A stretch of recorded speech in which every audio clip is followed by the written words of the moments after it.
हे, मेरा नाम तुषार चौधरी है और मैं आपका वेलकम करता हूँ थिंक लर्निंग कोड पर। ये आज हमारी नेक्स्ट वीडियो है हमारी जावा प्लेलिस्ट के लिए। आपको पता है कि एक हमारी प्लेलिस्ट चल रही है जिसमें मैं आपको जावा लैंग्वेज पढ़ा रहा हूँ। ठीक है। आज जो हमारी वीडियो का टॉपिक होने वाला है वो है हमारा कंपाइलर और इंटरप्रिटेशन। ठीक है। अब इंटरप्रिटेशन और इंटरप्रेटर में क्या डिफरेंस होता है, पहले आप इस चीज को समझिए। देखिए, इंटरप्रेटर एक सॉफ्टवेयर है जो कि आपके कोड को कन्वर्ट करता है line by line high level language से मशीन लेवल लैंग्वेज में। ठीक है। अब जो इंटरप्रिटेशन है, ये एक पूरा प्रोसेस है जो कि डिफाइन करता है कि आपका जो कोड है वो जो लाइन बाय लाइन एग्जीक्यूशन हो रहा है हाई लेवल लैंग्वेज से मशीन लेवल लैंग्वेज में, वो कैसे हो रहा है। तो मतलब पूरा प्रोसेस अगर हम बताएं तो वो इंटरप्रिटेशन हो जाता है। ठीक है। और इंटरप्रेटर क्या है, वो आपका एक सॉफ्टवेयर है। ठीक है। बट अभी हम जो शुरुआत कर रहे हैं वो अपने कंपाइलर के साथ कर रहे हैं। पहले हम आपको कंपाइलर पढ़ाएंगे, फिर उसके बाद हम आपको इंटरप्रेटर पढ़ाएंगे या फिर कह सकते हैं इंटरप्रिटेशन भी पढ़ाएंगे। ठीक है। चलिए, देखिए, आप स्क्रीन पर देख पा रहे हैं आपके सामने कंपाइलर लिखा हुआ है। अब कंपाइलर का ये मैंने ना पूरा ब्लॉक डायग्राम बना रखा है जिसमें कि आपको बिल्कुल बेसिक से बिल्कुल एडवांस तक बता रखा है कि आपकी जो सोर्स फाइल होती है जो कि आपके हाई लेवल लैंग्वेज में होती है वो कैसे कन्वर्ट होती है आपकी मशीन लेवल लैंग्वेज में। ठीक है। तो आप स्क्रीन पे देख पा रहे होंगे ये जो हमारी सोर्स फाइल है वो एड डॉट सी है। मतलब कि जो हमारी फाइल का एक्सटेंशन है वो डॉट सी, मतलब कि क्या हुआ, डॉट सी का मतलब क्या है, ये हमारा फाइल एक्सटेंशन है कौन सी लैंग्वेज का, सी लैंग्वेज का। ठीक है। यहाँ पे जो मैंने एग्जांपल लिया है वो सी लैंग्वेज का लिया है। हर किसी लैंग्वेज का अलग अलग आपका फाइल का एक्सटेंशन होता है। ठीक है। जैसे कि जावा क्या क्या होता है, डॉट जावा होता है। ठीक है। मगर मैंने यहाँ पे एग्जांपल किसका लिया है, मैंने यहाँ पे एग्जांपल लिया है आपका सी प्रोग्रामिंग लैंग्वेज का। ठीक है। अब देखिए, जो सोर्स फाइल होती है वो आपकी हाई लेवल लैंग्वेज में होती है। ठीक है। अब हाई लेवल लैंग्वेज को मशीन लेवल लैंग्वेज में कैसे कन्वर्ट करते हैं, तो जो हमारी सोर्स फाइल है, सोर्स फाइल का करेगा, वो जाएगा कंपाइलर के पास, या फिर आप ऐसे कर सकते हैं कि जो सोर्स फाइल है उसको कंपाइलर लेगा और आपके ऑब्जेक्ट फाइल में कन्वर्ट कर देगा। ठीक है। अब वो जो ऑब्जेक्ट फाइल है वो आपकी मशीन लेवल लैंग्वेज में होती है। ठीक है। अब जब आपकी ऑब्जेक्ट फाइल मिल गई, अब उसको एग्जीक्यूटेबल फाइल बनाना पड़ेगा, है ना। अब जो एग्जीक्यूटेबल फाइल कैसे बनेगा, कंपाइलर के पास लिंकर डॉट लिब एक फंक्शन है या फिर एक लाइब्रेरी आप कह सकते हैं, है ना। जो कि आपकी एड डॉट ई एक मीन्स एग्जीक्यूटेबल फाइल बना देगा। इससे क्या होगा, जो आपकी एग्जीक्यूटेबल फाइल है वो सीधी जाएगी रैम के पास, और रैम डायरेक्टली अटैच होती है आपके सीपीयू से, और सीपीयू से सीधा आपको आउटपुट मिल जाएगा। देखिए, सिंपल है। कंपाइलर को समझिए। देखिए, सबसे पहले आप सोर्स फाइल को सेव करते हैं एक्सटेंशन के साथ। जैसे कि अगर आपका सी लैंग्वेज है तो आप डॉट सी से करेंगे, जावा से है तो आपका डॉट जावा से आप एक्सटेंशन फाइल को सेव करेंगे।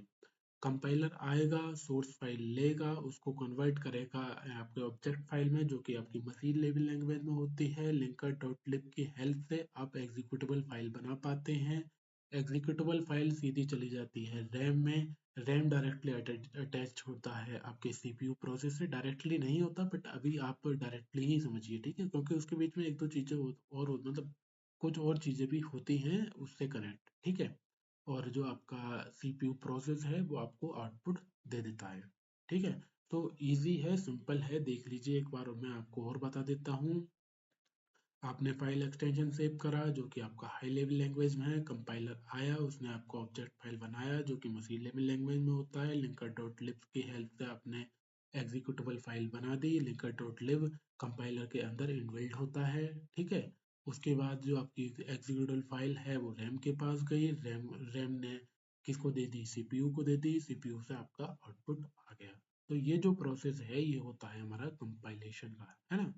मतलब कि अब कंपाइलर क्या है, ये एक हमारा सॉफ्टवेयर है, ये चीज याद रखना। ठीक है। कोई पूछ ले कंपाइलर है क्या, तो आप क्या जवाब दोगे, कंपाइलर एक एक हमारा सॉफ्टवेयर है। ठीक है।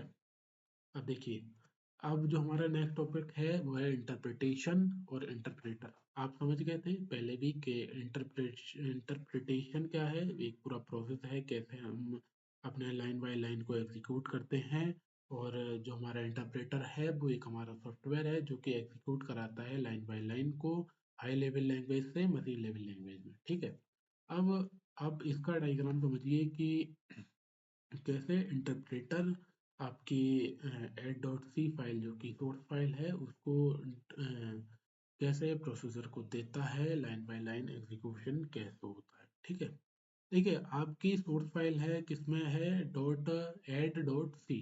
ठीक है, मतलब कि अगेन दोबारा जो हमारा फाइल एक्सटेंशन है वो डॉट सी में है, मतलब कि जो फाइल है हमारी सी लैंग्वेज की है। ठीक है। अब ये जो सी लैंग्वेज की फाइल है ये किस में होगी, हाई लेवल लैंग्वेज में, बिल्कुल करेक्ट। अब इंटरप्रेटर आएगा, इंटरप्रेटर क्या करेगा, जो भी हमारा फाइल में लाइन बाय लाइन कोड लिखा हुआ है उस कोड को डायरेक्टली कन्वर्ट करता रहेगा मशीन लेवल लैंग्वेज में। ठीक है। अब उसको डायरेक्ट देता रहेगा रैम में, है ना, line by line code given in MLL. ठीक है, मतलब कि मशीन लेवल लैंग्वेज। अब जो रैम आपको पता ही है किससे कनेक्ट होती है, प्रोसेसर से। प्रोसेसर क्या देगा, प्रोसेसर सीधा दे देगा आपको आउटपुट। ठीक है। अब यही जो हमारा प्रोसेस चलता रहेगा चलता रहेगा चलता रहेगा, और चलेगा कब तक, जब तक कि हमारी फाइल एग्जीक्यूट होती रहेगी, जब तक कि हमारी लाइन बचेंगे जहाँ पे हमारा कोड खत्म वहाँ पे इंटरप्रिटेशन या फिर इंटरप्रेटर का भी वर्क खत्म। ठीक है। सिंपल है, आसान है, सीधी भाषा में समझिए। देखिए हमारी सोर्स फाइल होती है, सोर्स फाइल के बाद सीधा आपका इंटरप्रेटर आएगा, लाइन बाय लाइन आपके कोड को मशीन लेवल लैंग्वेज में कन्वर्ट करता जाएगा और रैम को देता जाएगा। रैम आपकी कनेक्टेड होती है सीधी प्रोसेसर से, प्रोसेसर आपको आउटपुट देता जाएगा। ठीक है, यही प्रोसेस होता रहेगा। कब तक होगा, जब तक कि आपकी सोर्स फाइल में कोड है, या फिर ऐसे कह सकते हैं जब तक कि आपकी सोर्स फाइल फुल्ली एग्जीक्यूट नहीं हो जाएगी तब तक वो उसको interpreter line by line code MLL में देता रहेगा। ठीक है। तो ये होता है हमारा कंपाइलर और इंटरप्रेटर। ठीक है। जब भी आपसे कोई पूछे कंपाइलर क्या होता है, कैसे वर्क करता है, इंटरप्रेटर क्या होता है, इंटरप्रिटेशन क्या होता है, आप बहुत अच्छे से आप बता पाएंगे, है ना। अगर कुछ भी हेल्प चाहिए, कुछ भी पूछना हो, मैं अपनी जो लिंक्डइन की आईडी है वो मैं मेंशन कर दूंगा अपने कमेंट कमेंट बॉक्स होता है, क्या होता है वो, शायद से कुछ तो होता है, मैं उसमें आपको नीचे जो होता है ना सेक्शन, उसमें मैं आपको प्रोवाइड करवा दूंगा, आप मुझसे कांटेक्ट कर सकते हैं। ठीक है। अब जो हमारी नेक्स्ट वीडियो आने वाली है वो एक नए टॉपिक पे होगी। अब मैं आपको आपके साथ बहुत जल्दी मिलूंगा दोबारा एक नई वीडियो के साथ। जब तक के लिए टाटा बाय बाय। ओके।